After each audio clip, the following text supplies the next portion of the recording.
No episódio de hoje, nós vamos aprender estratégias práticas para fortalecer a nossa autoconfiança diariamente. Sejam todos muito bem-vindos ao Astrologicamente Podcast. Eu sou Thaís Rosa, sou astróloga e terapeuta, especialista em temperamentos humanos, e hoje nós vamos bater um papo sobre autoconfiança. Antes de mais nada, a gente precisa entender o que é autoconfiança, da onde ela vem, como que ela se constrói, como é que esse processo acontece. A gente pode começar a pensar em autoconfiança, que é a junção de duas coisas, né? Duas palavras, auto e confiança. Como que a gente estabelece confiança em alguém? A confiança que a gente vai construindo ao longo do tempo com alguma pessoa, ela vem de um relacionamento, não é mesmo? A gente começa a confiar em alguém à medida que a gente vai se relacionando com essa pessoa. E a gente vai observando que a gente pode contar com ela nos momentos difíceis, a gente observa que quando ela fala que ela vai fazer alguma coisa, ela realmente faz. Ela não é uma pessoa que te procura só nas horas boas, mas também está ali na hora ruim. E você vai estabelecendo ali uma relação de confiança com essa pessoa. Por quê? Porque ela vai mostrando, a partir das atitudes, da maneira como ela se coloca na sua vida, que você pode contar com ela. Na verdade, não é assim que a gente estabelece uma relação de confiança com as pessoas, de um modo geral? Normalmente, a gente não sai confiando na primeira pessoa que a gente conhece. A gente leva um tempo, aquilo requer uma certa dedicação, uma certa relação. E quando a gente fala de autoconfiança, a gente está falando da confiança que nós temos em nós mesmos. E o princípio é o mesmo. A gente precisa manter um relacionamento com a gente mesmo. E como que a gente se relaciona com nós mesmos? A partir dessa nossa vozinha na cabeça. E como é que anda o seu diálogo interno? Como é que anda essa conversa interna? Você é aquela pessoa que está o tempo inteiro se motivando, dizendo, nossa, tudo bem, se você cometeu um erro, a gente vai levantar, a gente vai fazer diferente, vamos aprender o que a gente precisa aprender e vamos seguir em frente? Ou você, dentro da sua cabeça, é aquela pessoa que é o seu maior algoz? Você vive dizendo que você não tem jeito mesmo, você não consegue concluir as coisas, que com você é sempre assim, que você não tem vergonha na cara, por isso que a sua vida está do jeito que está. Como é que é esse teu diálogo interno? Porque você só vai conseguir construir uma autoconfiança a partir do momento em que você se relacionar diariamente com você de uma forma construtiva, de uma forma amorosa. Muitas vezes, na nossa infância, a gente acabou não sendo convidado, não sendo estimulado a agir dessa forma com nós mesmos, não é mesmo? E hoje, o objetivo desse episódio é trazer para vocês ferramentas para como que vocês podem construir essa autoconfiança independentemente do seu passado. Independentemente do que te aconteceu, dos seus traumas, daquilo que você passou na escola, porque a gente não consegue mudar isso. O que a gente consegue mudar é a forma como a gente se posiciona daqui para frente. A forma como você vai se relacionar daqui para frente. Com você mesmo. Então, a gente vai olhar para uma perspectiva prática e objetiva de como que a gente pode ir diariamente fortalecendo essa nossa autopercepção para que a gente possa cada dia ir mais confiante para a vida. E por quê que a gente devia olhar para a nossa autoconfiança? Por que a gente devia ser mais confiantes? Primeiro, porque quando a gente é confiante, quando a gente confia na nossa capacidade de resolver problemas, a gente vai para a vida com mais força. Muitas vezes, existem estudos que comprovam que o nosso sucesso profissional tem uma relação muito forte com a nossa autoconfiança. Pessoas que são autoconfiantes, que têm consciência das suas qualidades, das suas limitações, elas têm cargos de chefia, elas conseguem melhores salários, elas têm uma sensação de sucesso maior. Não porque elas não tenham problemas, mas porque elas acreditam que elas têm a capacidade de lidar com esses problemas, que esses problemas não são maiores do que ela, que esses problemas são do tamanho dela. Então, a autoconfiança, ela está super relacionada com a nossa capacidade de se relacionar com os outros. Porque quando eu tenho autoconfiança, quando eu confio em mim mesma, eu tenho uma tendência a confiar no outro também. Inclusive, tem um psicólogo, o Adler, que ele fala o seguinte, que as relações, quando elas são duradouras e profundas, elas implicam uma confiança incondicional. E quando a gente escuta isso, quando eu escutei isso a primeira vez, eu fiquei pensando, nossa, confiar em alguém incondicionalmente para você poder viver uma relação profunda e duradoura, parece algo tão fora do que a gente está acostumado a pensar, porque a gente é meio convidado a vida toda a ter o pé atrás com as coisas, né? Ai, não confia tanto, senão tu vai te machucar. Para de ser bobo, dá uma sensação que a gente é meio trouxa quando a gente confia completamente em alguém. Porque a verdade é que não existe garantia de que aquela pessoa vai conseguir suprir as expectativas que nós temos dela. Mas a confiança, ela vem justamente desse lugar de acreditar, mesmo sem garantias. Porque não existem garantias, na verdade. Por mais que pareça que seja um voto de fé, mas na verdade ela é uma construção. Quando ele fala ali da autoconfiança incondicional, ela não começa do nada. Ela vai se construindo ao longo do tempo. Então, além de você, com autoconfiança, você conseguir melhores oportunidades de emprego, conseguir se arriscar mais, você consegue ser mais audacioso quando você confia em si mesmo. Porque você sabe que, apesar de não haverem garantias, você tem a capacidade de lidar com a adversidade. Você tem capacidade de ser resiliente. Porque você confia que, por mais que você tenha defeitos, por mais que você tenha limitações, como todo mundo, tudo faz parte de um aprendizado. Nada é descartado daquilo que a gente vive. E você, com a autoconfiança em dia, você sente que isso é uma verdade. E você olha para a dificuldade, para a adversidade, como uma oportunidade de autoaprimoramento. E não como um fracasso, e não como algo que significa que você não é capaz. Isso não passa pela tua cabeça, porque você sabe da sua capacidade. Você tem compreensão disso, você entende que se algo não está dando certo é porque existe alguma informação que você ainda não tem acesso, existe alguma habilidade que você ainda não adquiriu e que você precisa adquirir, que você é capaz de adquirir essa habilidade.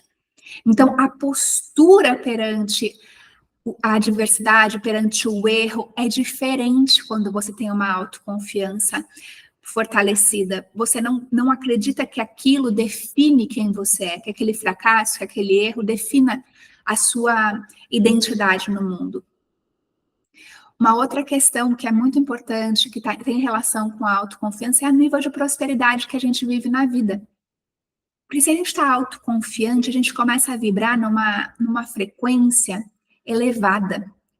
Porque a gente vai para a vida com disposição para passar pelo que tem que passar. É como se a gente tivesse um entusiasmo por aquilo que vai acontecer, porque a gente entende que esse percurso, ele está moldando a pessoa que a gente é. E que é cada vez melhor. Uma outra questão que eu vi nos estudos científicos que trazia sobre essa questão da autoconfiança, é que pessoas autoconfiantes, elas acabam tendo melhor rendimento, tanto na escola quanto nas profissões. Então, é algo que é muito importante a gente olhar para a nossa autoconfiança, porque muitas vezes nosso sucesso na vida está relacionado ao quanto a gente confia em gente mesmo, no quanto a gente se responsabiliza pela nossa própria vida. E, de novo, eu sei que às vezes aconteceram fatos na nossa vida que marcam a gente de tal maneira e que a gente acaba achando que a gente não tem valor. Aconteceu comigo, eu fui mãe muito jovem. E eu gosto de contar essa história porque ficou muito marcada para mim.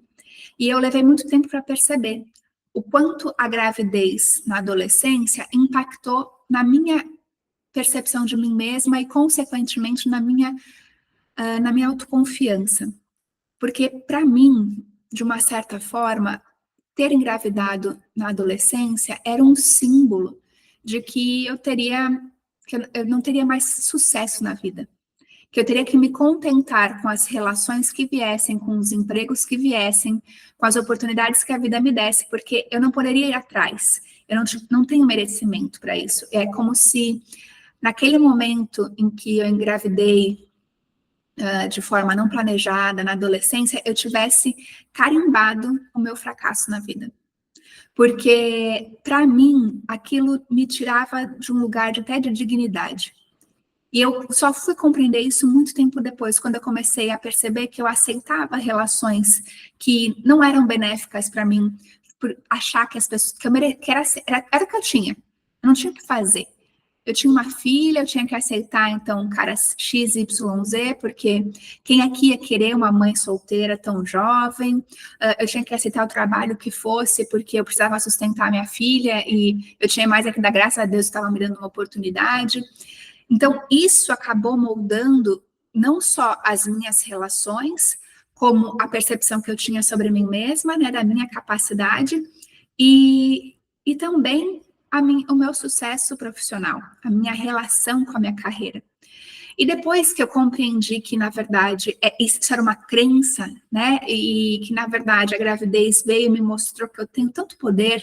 Nossa, eu me dediquei 100% à minha filha, ela sempre esteve comigo, eu cresci imensamente depois que ela nasceu. A minha vida mudou de tantas formas, tantas maneiras, que é imensurável. Mas, ainda sem saber disso, eu acabava tomando atitudes e decisões que sempre me colocavam abaixo. Por quê? Porque eu estava com uma autoconfiança abalada. A minha autoconfiança, a minha autoestima, pelo fato de ter engravidado de supetão, me fizeram deixar de confiar em mim. E isso se refletia em vários aspectos da minha vida. Então, a partir do momento que eu compreendi isso, eu comecei a ressignificar isso. Através de quê? Através de ações diárias que iam confirmando que eu era confiável.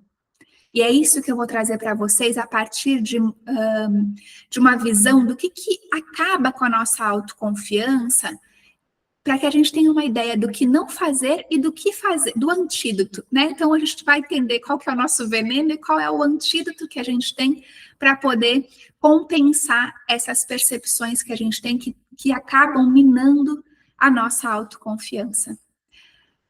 Lembrando que, por mais que a gente queira garantias da vida, elas não existem. A confiança é justamente confiar não só em você, mas também na vida. Então, algumas práticas que acabam minando a nossa autoconfiança tem muito uma relação de como a gente cumpre ou não as promessas que a gente faz. Vamos supor que eu digo para você que eu vou te visitar na sua casa tal dia, às 9 horas da manhã. Amanhã, às 9 horas da manhã, eu vou na sua casa. E aí, você tinha ali planejado ir para a academia nesse horário, mas como eu falei que eu iria nesse horário na sua casa, você pensa, vou deixar para ir para a academia à tarde e vou me organizar aqui para receber a Thaís. E aí, de repente, eu não apareço. E aí você passa 9, 9h30, 10 horas, acha estranho, começa até a ficar preocupada com a minha segurança, e me liga e fala, Thaís, o que aconteceu? Você não veio? Eu digo, nossa, fulana, me desculpa, eu acabei me perdendo aqui nas atividades do dia a dia, foi uma correria, não pude ir te visitar, me desculpa. Tudo bem se eu for amanhã, às 9 horas da manhã? Você fica um pouco chateado, mas você pensa, isso acontece, né? Imprevistos, a gente sabe como é que é, esse tempo tá corrido mesmo. E você fala assim, não, tudo bem, claro, pode vir aqui em casa amanhã. E aí, de novo, você também tem ali o seu horário de academia, de fazer suas coisas, mas você acaba colocando lá para tarde, fala assim, não, eu consigo me ajustar aqui à rotina, vou receber a Thaís. Aí você prepara, faz um café, tá lá me esperando, e de novo, dá 9, 9h30 e nada. E aí você liga já pé da vida, né? Poxa, Thaís, você me falou que ia vir aqui em casa, tô te esperando e tal. Que falta de consideração. E aí eu digo assim, nossa, fulana, desculpa que aconteceu isso, aquilo, não sei o quê. Podemos remarcar? Provavelmente, nessa hora, tu já vai falar assim, tá, mas às 9 horas da manhã eu não posso, porque eu vou para academia, tem que ser tal hora, e se eu não for, isso vai acabando com a relação de amizade que a gente tem. Né? Isso vai enfraquecendo essa ligação que a gente tem, esse vínculo que a gente construiu de amizade. Porque até pelo próprio comportamento de não ligar, de não avisar, de não mandar uma mensagem, demonstra aquela falta de consideração, né? E isso vai acabando com essa relação de confiança. Então, quando você se propõe a fazer determinadas coisas e você não cumpre, é essa mesma sensação que você tem com você mesmo. Então, se você fala, agora a partir de hoje eu vou fazer uma alimentação XYZ, vou para academia, vou treinar 3 vezes por semana, vou fazer isso, vou fazer aquilo, e você não cumpre com o que você faz, você está mandando para você uma mensagem de que você não é confiável. Porque é muito interessante quando a gente começa um novo projeto, né, uma dieta nova, a gente está com uma empolgação, uma motivação que não vai perdurar ao longo do tempo. A gente acredita muitas vezes, a gente tem a ilusão de que essa sensação de bem-estar do início, né, que nossa, estou super motivado e agora vai, eu vou com tudo. A gente acredita que isso vai permanecer ao longo do tempo, mas a verdade é que a tendência é diminuir. Porque tanto a motivação quanto a empolgação, elas são emoções. E as emoções, pela sua própria natureza, elas oscilam. Quando a gente pensa até na astrologia, as emoções são relacionadas à Lua. E basta a gente observar a Lua. Ela varia a sua forma ao longo do mês. Tem hora que ela está cheia, tem hora que ela está crescente, tem hora que ela está minguante, tem hora que a gente não vê nada no céu. Então, assim como a Lua, as nossas emoções, elas naturalmente elas oscilam, a gente não tem poder e nem controle sobre isso. Então, se a gente depender da motivação e da empolgação para cumprir com as promessas que a gente faz, a gente não vai conseguir se manter constante. Então, o que a gente pode fazer, né, para conseguir cumprir com essas promessas que a gente faz para nós mesmos? A gente precisa colocar metas que a gente consiga cumprir tanto no dia bom quanto no dia ruim. É muito comum que a gente, quando comece uma coisa nova, a gente quer ir com toda a energia. Até eu lembro da minha mãe falando assim, entrada de leão, saída de cão. Ou então queimou a largada, né? A gente tem esse hábito de querer ir com toda a nossa energia. Não, agora vou todos os dias para academia, depois eu vou correr, depois eu vou não sei o quê. E a gente não consegue sustentar. Então, é mais prudente, é melhor, inclusive cientificamente falando, colocar metas menores para que você consiga sustentar ao longo do tempo e depois você vai aumentando. Então, se você não tem o hábito de fazer nenhuma atividade física, começa com uma caminhada, 15 minutinhos por dia. Você já vai notar a diferença no seu estado de humor, na sua disposição, no seu fôlego. Você já vai começar a perceber pequenas mudanças. E isso vai te estimular a ir melhorando cada vez mais. Daqui a pouco você está caminhando 20 minutinhos. Daqui a pouco você começa a correr 5, caminhar 25. Aí você vai intercalando, você vai aumentando essa atividade. A gente precisa dessa paciência para que a gente possa ter constância. A disciplina, ela vem quando a gente consegue fazer aquilo que a gente faz quando a gente está bem, quando a gente não está. Muitas vezes, eu gosto de correr. E muitas vezes, aliás, a maioria das vezes, eu vou correr pensando que eu podia estar fazendo outra coisa. Mas eu sei o quanto é importante eu cumprir com o meu combinado comigo mesma, porque isso vai impactar a minha autoconfiança, a minha autoestima e a minha percepção de quem eu sou. Então, toda vez que eu consigo cumprir com algo que eu me propus, eu me parabenizo. Isso é muito importante também. Esse reconhecimento, esse autorreconhecimento, quando você consegue completar algo que você se propôs. Eu digo isso porque a gente não tem esse hábito. O nosso foco, o nosso cérebro, ele foca muito mais naquilo que é negativo.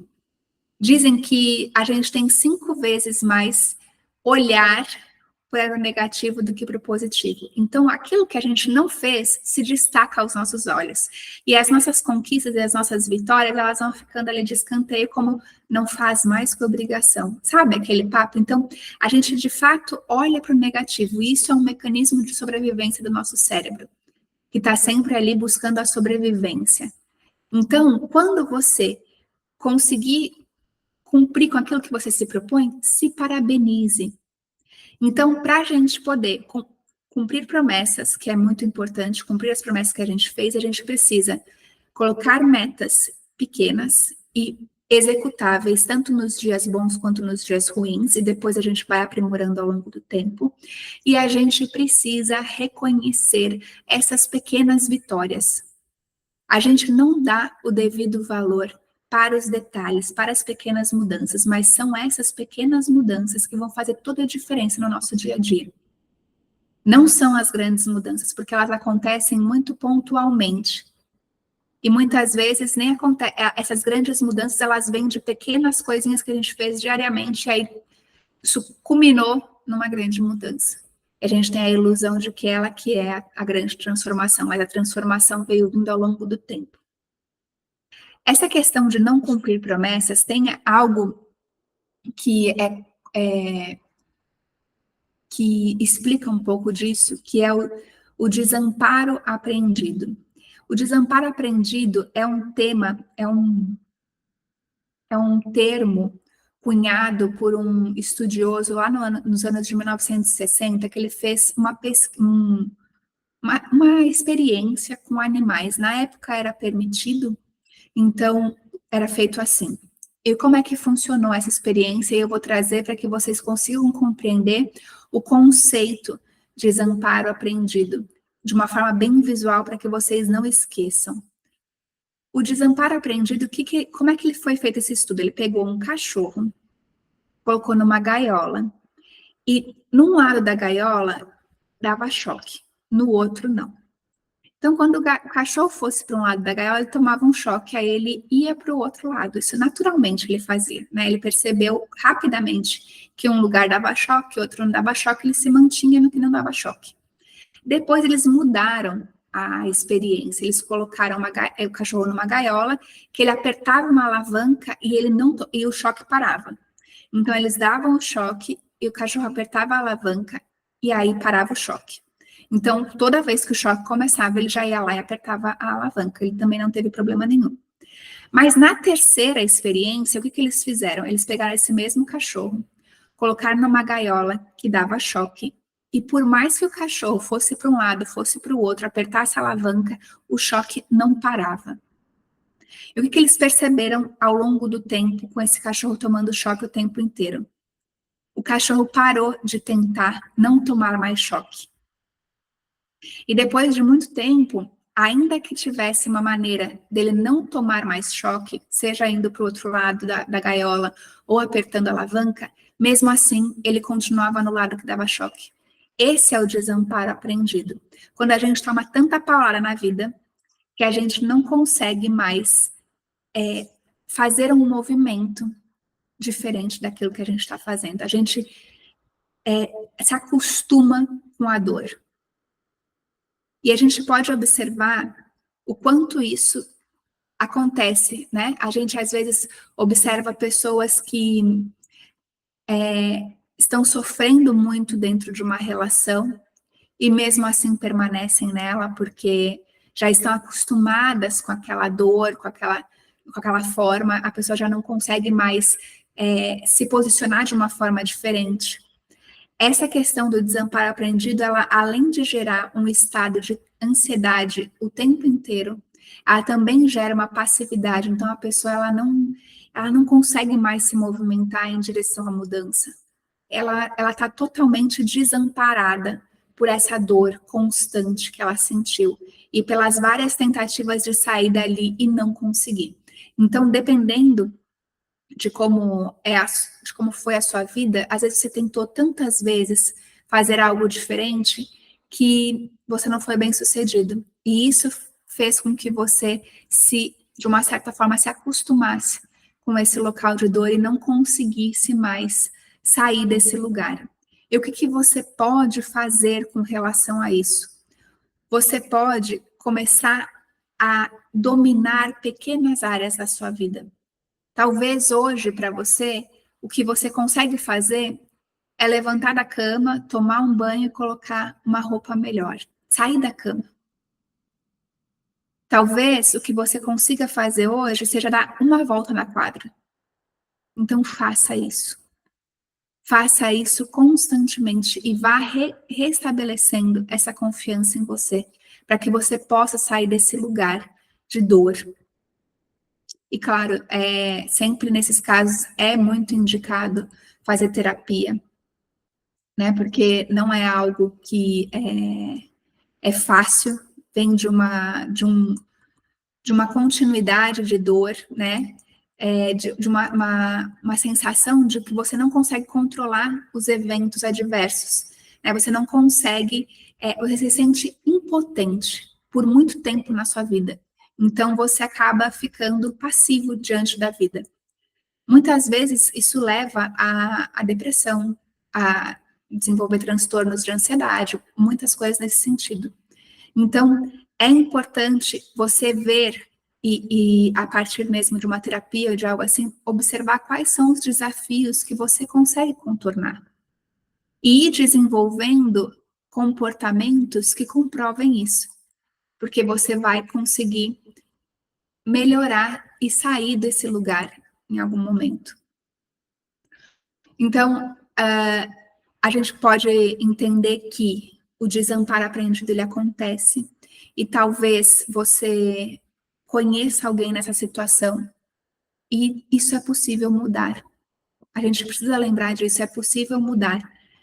Mas, claro, é necessário muitas vezes ajuda, às vezes é necessária intervenção de medicação, mas isso é precisar ser olhado, ser visto caso a caso. Um outro ponto que mina a nossa autoconfiança é a comparação.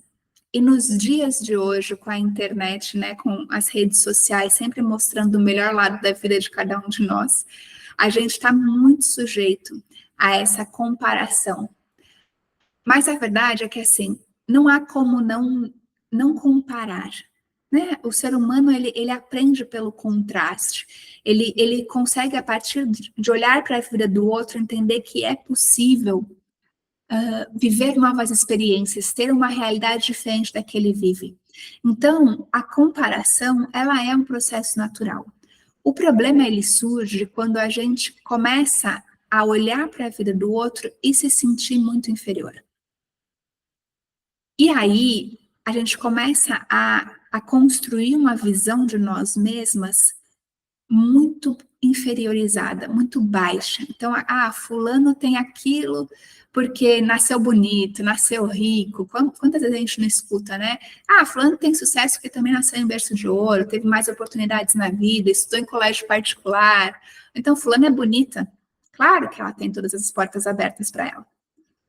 Além disso ser uma desvalorização do empenho do outro, nos coloca num lugar de passividade também, de pouco poder, de impotência. Porque se eu dependo de aspectos que eu não tenho a capacidade de alcançar, né, talvez, fulano é muito inteligente, fulano tem um QI acima da média, por isso que ele consegue onde ele está. É como se eu justificasse o meu insucesso com os privilégios que os outros têm. E isso me coloca numa posição muito inferior. Tem algo muito importante que a gente precisa entender, que esse sentimento de inferioridade, ele é uma percepção subjetiva. O que isso significa? Significa que é uma percepção que eu faço, é uma opinião minha. E quando a gente trata de opinião, quando a gente trata de subjetividade, a gente pode mudar. É diferente de fatos objetivos. Fatos objetivos, eles são o que são. Então, hoje chove, isso é um fato que eu não posso mudar. Agora, eu posso entender que a chuva é ruim ou eu posso entender que a chuva é boa, dependendo da minha subjetividade. Né? Então, eu consigo alterar a visão que eu tenho sobre algo a partir da minha opinião, do meu poder de interpretação.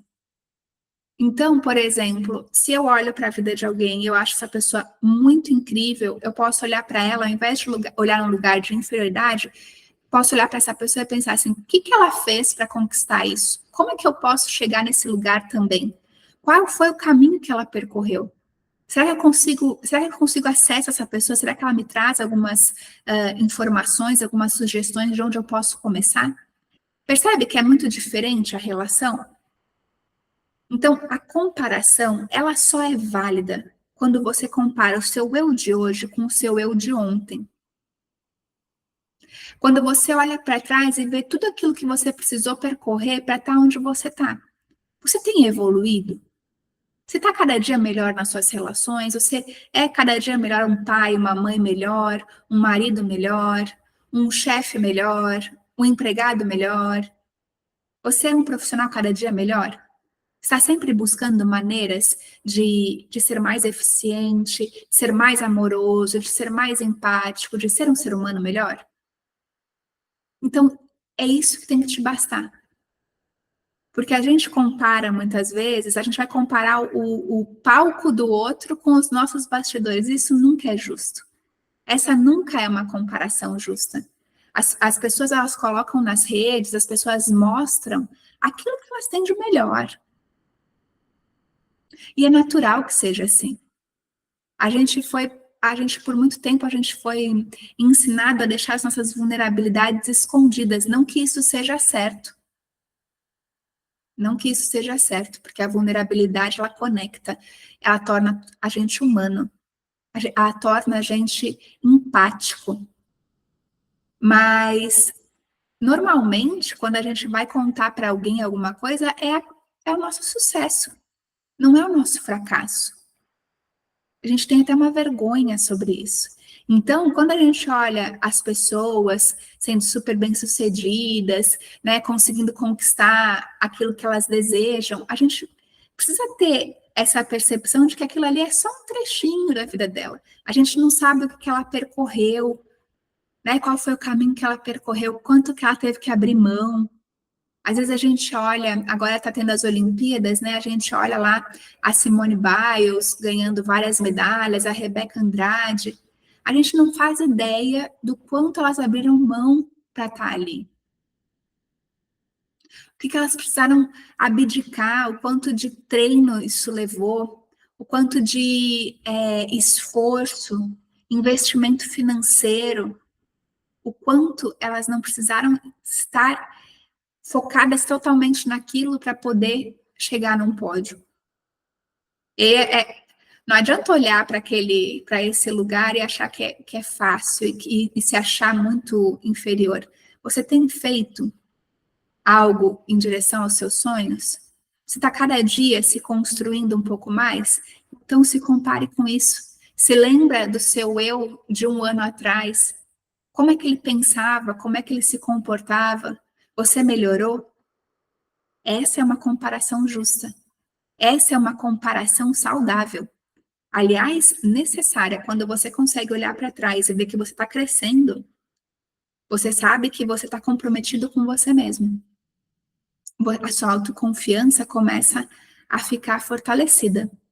Então, qual é o ponto dessa questão da comparação? Não se compare com o resultado do outro, se compare com os seus próprios resultados e tenha o outro como uma inspiração, como algo que é possível de ser alcançado. Na neurociência, existe... Vocês já perceberam que quando alguém bate um recorde, seja de corrida, algum recorde é quebrado, várias outras pessoas conseguem bater aquele mesmo recorde que antes era impossível? Isso acontece porque o nosso cérebro percebe que aquilo é possível. Tudo que uma pessoa pode fazer está na esfera do que é capaz para o ser humano. Então quer dizer que você também pode fazer, a não ser que você não seja um ser humano, né? Mas eu acredito que não, para estar me ouvindo aqui, tu só pode ser um ser humano. Então, quando a gente tem essa concepção de que se alguém chegou lá, então é possível, existe um caminho, talvez eu ainda não compreendi qual é esse caminho direito, talvez eu precise de ajuda, mas é possível chegar lá.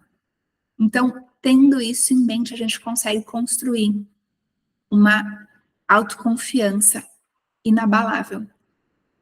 E lembre-se, o seu julgamento sobre as coisas é algo que pode ser mudado. Depende da sua decisão. Depende da sua capacidade de perceber esse julgamento e de ir aos pouquinhos transformando ele.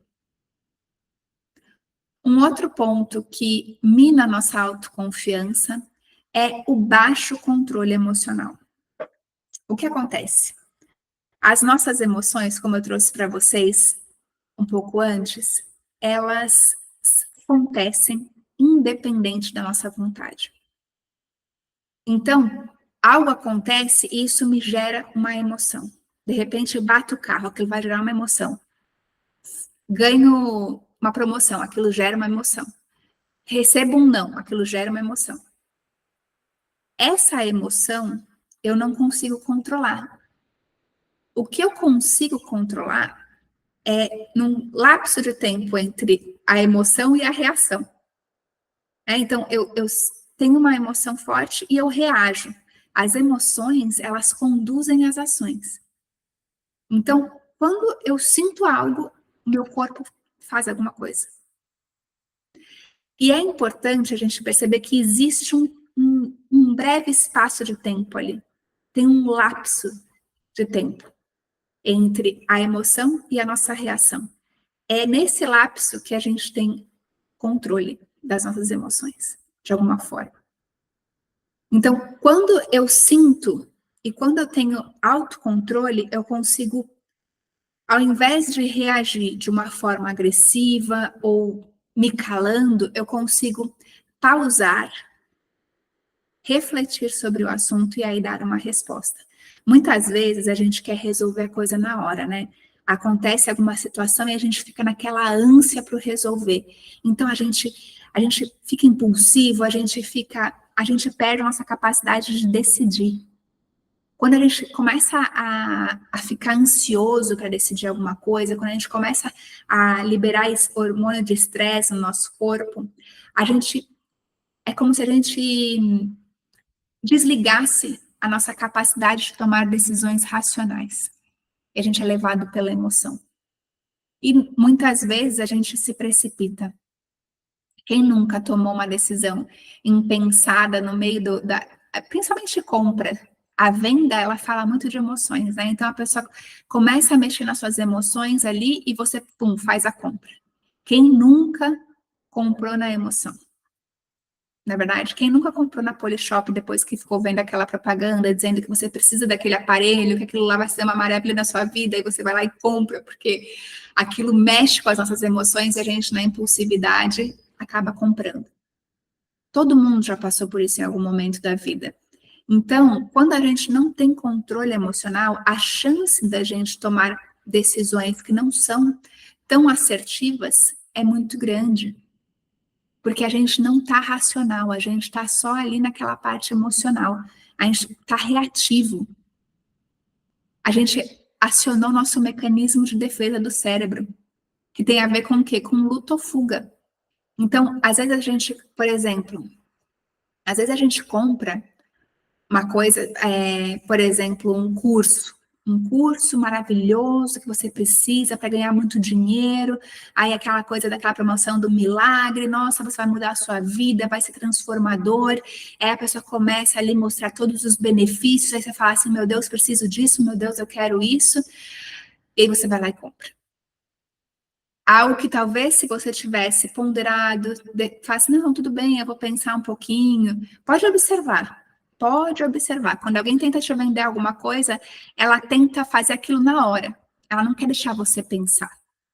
Ela quer pegar você no calor da emoção. Por quê? Porque a tua capacidade de responder racionalmente é bem diminuída. E de você fazer a compra na emoção. Então, é importante que a gente tenha essa percepção das nossas emoções no momento em que elas estão acontecendo. Para isso, a gente precisa estar presente na nossa vida. Sabe aquela coisa quando alguém fala, bateu, levou? A pessoa falou alguma coisa e existe, a gente sabe, existe aquela fração de segundo que a gente pensa assim, vou respirar, e não preciso responder até agora. Não preciso responder agora para essa pessoa. Porque, normalmente, quando a gente precisa responder agora, a gente está querendo se provar. A gente não está querendo solucionar o problema, a gente quer provar. É o ego da gente querendo ser superior, querendo estar com a razão. E aí tem uma coisa muito curiosa que a gente precisa atentar, que é a diferença entre autoconfiança e arrogância. Autoconfiança não é ser arrogante. Ser arrogante é acreditar que você é melhor que os outros. Ser arrogante, na verdade, é aquela postura de quem acredita que não tem nada para aprender. E no fim, no fundo, a arrogância, ela demonstra uma baixa autoconfiança. Porque a pessoa que tem autoconfiança, ela não precisa ficar se vangloriando. Ela não precisa ficar jogando aos 4 ventos o que ela fez, o que ela deixou de fazer. Ela simplesmente é. Ela não precisa ficar se provando. Por isso que quando acontece uma discussão, ela não tem a necessidade de estar certa. Ela não tem. Ela vai olhar para aquilo e falar assim, calma, deixa eu ver como é que a gente pode resolver isso aqui da melhor maneira para todo mundo. E quando a gente olha, ó, vamos pensar assim, ó, quando a gente observa uma pessoa perdendo as estribeiras, qual é o primeiro pensamento que a gente tem? Fala, meu Deus, essa pessoa está descontrolada. E pouco importa se ela tem razão ou não. Não é mesmo? Quando a gente vê uma pessoa tendo um descontrole emocional, a gente já olha com um certo preconceito, né? A gente olha e fala assim, tem alguma coisa errada aí. Tem algo que não está em harmonia, está desajustado. Inclusive, nas Olimpíadas agora, teve um episódio desses, em que um guarda não sei se era um guarda de trânsito, ou se era realmente um policial, parece que alguém atravessou o sinal, atravessou a faixa no sinal vermelho, né? Estava verde para os carros, e a pessoa atravessou, sabe? Quando não vem vindo o carro, a pessoa atravessou. E esse guarda começou a ir atrás e falando, para, e a pessoa seguiu.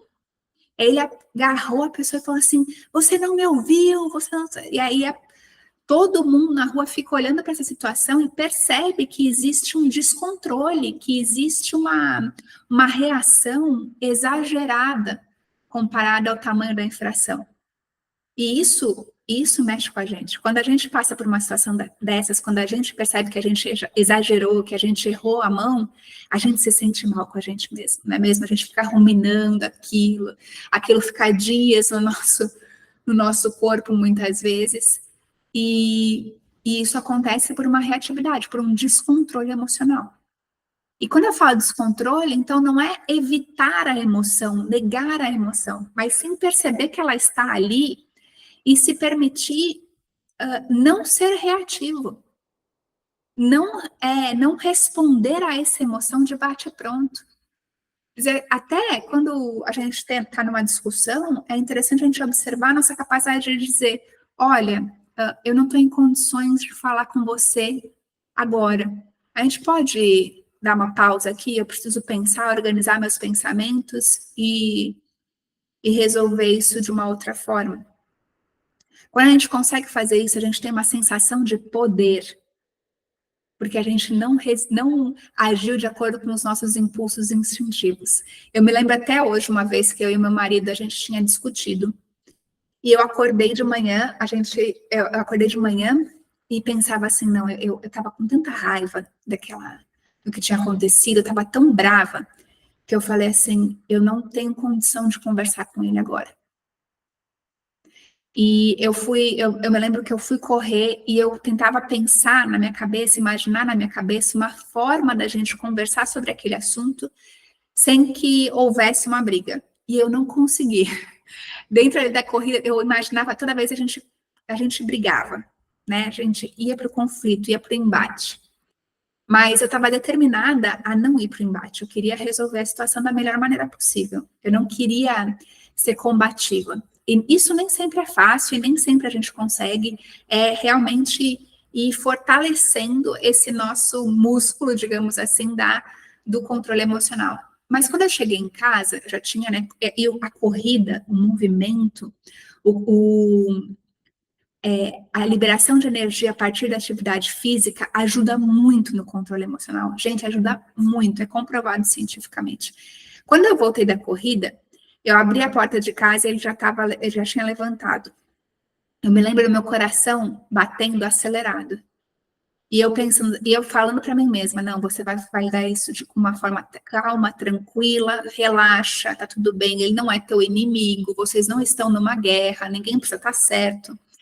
E fui conversando comigo. Quando ele começou a falar, eu consegui escutar ele, entender o lado dele, trazer o meu ponto de vista, e a gente se entendeu sem alterar o tom de voz. A sensação que eu tive depois disso foi de, meu Deus, eu estou de parabéns. Eu estou de parabéns porque, nossa, normalmente eu deixo o meu ego se sobrepor e eu falo um monte de coisa, depois eu me arrependo, não porque não fosse certo o que eu estava falando, mas é a maneira como a gente fala. Né?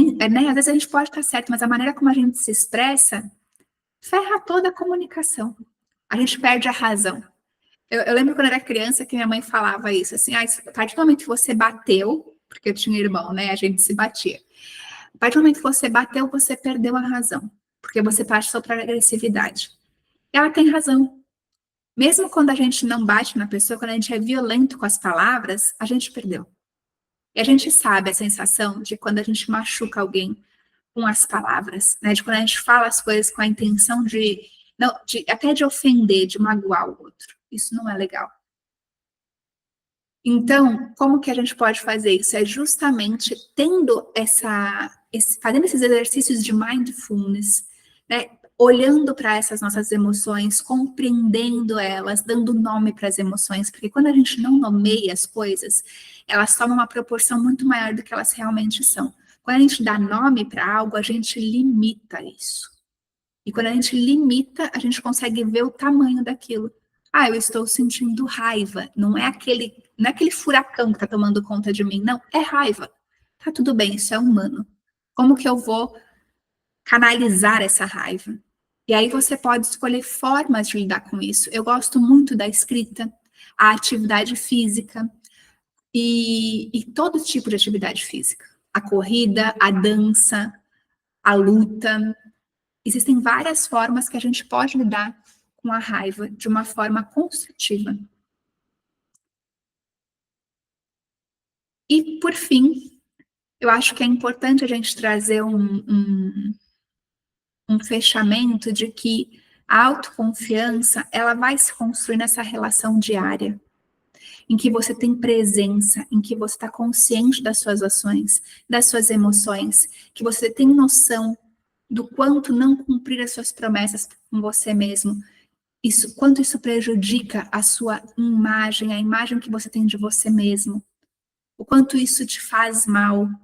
Eu espero que vocês tenham gostado desse episódio. Ele foi feito com muito carinho para que vocês possam ir aos poucos construindo essa autoconfiança, construindo essa percepção de que a gente constrói a nossa autoconfiança naquilo que a gente faz diariamente, nas nossas escolhas diárias, independentemente do que aconteceu no nosso passado. A gente não é refém do nosso passado.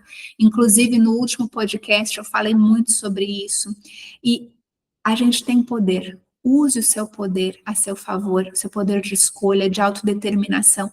Isso é próprio do ser humano. E você é um ser humano. E você tem esse poder de mudar a sua vida. Um grande beijo, uma excelente semana para vocês. A gente se vê semana que vem. E caso você ainda não me siga no Instagram, eu te convido para me seguir no thaisrosa.astro, Thaís com TH. Lá no Instagram eu sempre trago algumas reflexões e pensamentos também. E caso você tenha interesse em entrar em contato e fazer terapia comigo, ali pelo Instagram também é possível. E se você já vai adotar alguma dessas possibilidades que eu trouxe para você aqui, comenta comigo qual vai ser nos comentários. Um beijão!